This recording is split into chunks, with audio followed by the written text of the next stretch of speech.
Guys, nandito kami sa sa Pispan naman. Yan yung tawag dyan, Sikol. Sikol ba? Sigol, Sigol.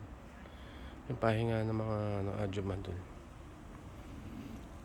Dito kami sa palaisdaan. Sa swamp.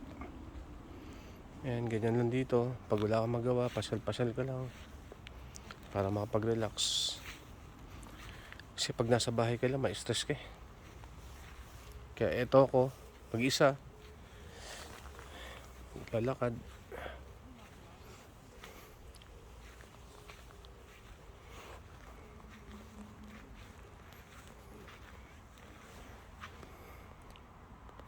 Okay, isda rito.